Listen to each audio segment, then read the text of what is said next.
Hi, I'm Kevin from Rebuilders. Today I want to talk about the two paths that people go through in divorce. And usually you're in one path or the other. So I want to talk about that because this is really helpful in understanding why the other person is doing what they're doing. All right, so let's jump in. So the first thing is to understand that there's really these two paths that people follow. And one is the person who we would call initiates the divorce. Some people refer to this as the dumper. The other person is the person who resisted the divorce, the person who didn't want it. And this is the person we refer to as the resistor or as the dumpee. Now, the reason that this is important to understand is because a lot of times people see things happen in the other person, and there's a whole lot of reasons why these two people are on a different path. So I'm going to explain that today. Okay, so let's start with mapping out the divorce process, because this is also really comes into understanding how things happen. So I like to think of the divorce process as 4 different phases. So the first phase is you're married. Everything is relatively stable. Everything is moving along fairly, it's an average kind of life for you. And so there's a period of time. For some people that is 1 year. For some people that's 5 years. For some that's 10 years. For some that's 25 years of a marriage that's fairly stable and relatively okay. But at some point something happens. And at this point, at least one person in the marriage decides, I don't know if this is the right thing for me. I may need to get out. And this is what we mark in time as the next phase, which is the considering divorce. Now you're trying to figure out, is this really for me? Is this really meeting my needs? Is this, can I be with this person for the rest of my life?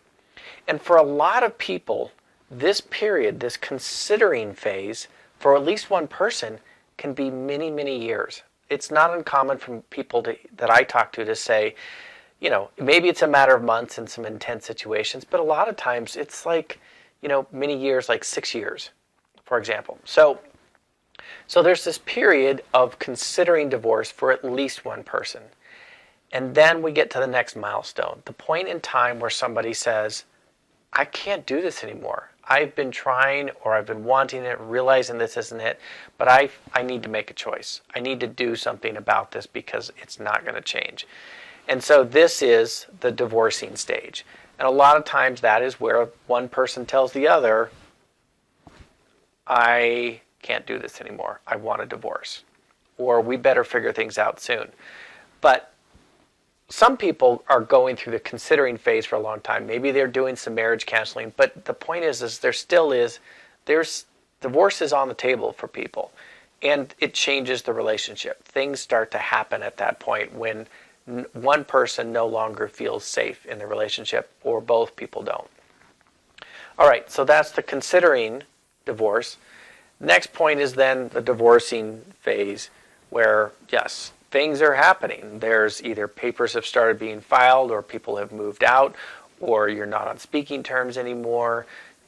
For some states, there's a cooling off period. There's a lot of things that happen during this divorcing phase. But this is where things start to, the paths start of, your lives are not so integrated and they start to pull apart. And then there's the last milestone, which is you're divorced. And some people would consider this that when the papers are finally signed.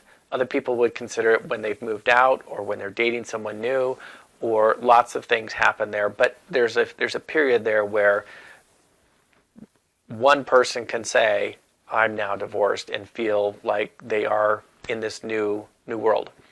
And then, of course, after that is the divorce path that continues on forever. Maybe you remarry, but still you're considered a divorcee. You have that label on you. All right, so now let's go back to, we talked about these 4 phases, but you have 2 different people. And guess what? The timeline and the duration and the intensity is different for each person on that path. So let's go back. The person who initiates the divorce is usually the person who they were married to a certain point, and then they realized, I don't think this is working for me. They are then in the considering phase for a long time. most people will not tell the other person, hey, I'm considering divorce. They go through this for years and years, and they are kind of internally suffering in some ways. Maybe they do talk about it. Maybe there's fights about things that happen. But there's the considering phase lasts a long time for the person who initiates the divorce. Usually. Not always, but usually. All right. For the resistor, the considering phase is usually very, very short. So sometimes this happens where the person is, the initiator comes to the resistor and says, I want out. Well, there's no considering phase for the resistor. Usually it's straight from married to my marriage is in trouble, we might get divorced, to we're divorcing, can happen very fast. For me, it was very, very fast. In fact, there really wasn't much of a considering phase. Like we tried for a few months for marriage counseling, but it transitioned very quickly. So now we go back to the initiator again. For the divorcing phase, this person is definitely, they're in it. And a lot of times, the person who initiated divorce, who's been considering for a long time, is relatively certain that this is what they want. They've been trying for a long time. They've made their mind up, and they are ready to move on. And so, that period for them is relatively easy. For the person who's the resistor, this path of being suddenly realizing they're either considering divorce or they're divorcing is much more intense. Why? Because the time that they have to do that is narrower, which means the intensity goes up. There's a certain amount of energy that goes into us, and a person that's surprised, shocked, distraught, it's a lot more intense. So we see a lot of people coming through our programs that are really, if they're the person who resisted, they have much higher intensity of feelings, emotions, things like that. And then after the divorce, there's certainly a path for both people. But again, the person who initiates tends to do better after a divorce. Not necessarily resolved, but they tend to do better. Why? Because they made the choice, they followed through on it, and now they chose this life, so they get it. The person who resisted, though, has a much harder time. They didn't want this life. They loved that person. They still wanted to make it work. There's a lot of things about it that has this person really want to keep going. And so even after the divorce is final, they might still be resisting it and not wanting this. All right, so now I've explained kind of the timelines, that they're different and that the intensity can be different.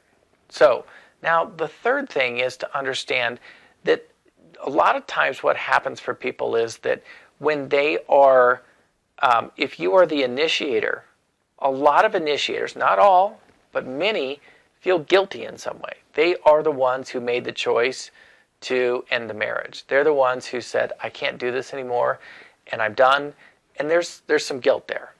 Some aren't feeling guilty. They're very clear about why they did it. They did everything they could to make it last, and they don't really feel a lot of guilt. That's okay. My point is just simply understanding that it tends to be more that way than the other. The resistor, on the other hand, tends to have a different take on this, and that they feel really rejected. They feel like they did everything they could. They were trying to be a good person. They were trying to make it work, whatever it is, but they feel this sense of failure, this sense of that they're not good enough in some way, that they're not okay, and it really hurts. And so that's just hard to deal with, and that's usually the path for them that they go on. Now, ultimately, in the end, both the initiator and the resistor have a lot of the similar paths in other ways. They both feel anger. They both feel grief. They both are, maybe in some ways, feel ashamed of what happened or who they are because they couldn't make the marriage work. There's a lot of things that happen for them. There's self-esteem issues. There's so many things that happen in there. And, that's hard. But one of the things that I see when I talk to people all the time about their divorce and what's going on with them is that people struggle with, how could my ex or someone who just moved out start dating already? They're like, I'm struggling. I can't believe this. That's so painful to think that they were so quick to just let go and start dating someone else. Well, a lot of times what happens is it's the resistor is the one that is struggling to see that the other person has already started dating again. And the reason is that person has been grieving for a long time. They've made the choice and they are ready to move on and start doing something with their lives. So, and there's a lot more things going on there, but you can start to, if you can really put yourself in the other person's situation of maybe you didn't know this, but they've been grieving for a long time, or maybe they are really struggling with how much hurt and anger they have, and that's why they're behaving erratically, or they're really angry, or they are really falling into a deep emotional distress situation. It's because we both have different paths that we're following. So anyway, hopefully that's helpful just to start to understand that there's these two different paths that people travel down, and that the reactions, responses, feelings, things that come up are very, very different, and it's hard to recover no matter what. Divorce affects everybody. There is a trauma there that happens. It just happens differently in some ways. So that's all for today. I hope this is helpful. If you want to learn more about this process, that I would suggest is join our Facebook group. We have look for Divorce from Survive to Thrive as a group. It's a private group. And in there, I have a whole presentation about this process and a lot more detail about it, and that can be helpful to understand what it is that we do. So that's a Facebook group called Divorce from Survive to Thrive. I hope this is helpful, and I will talk to you soon. Take care. Bye-bye.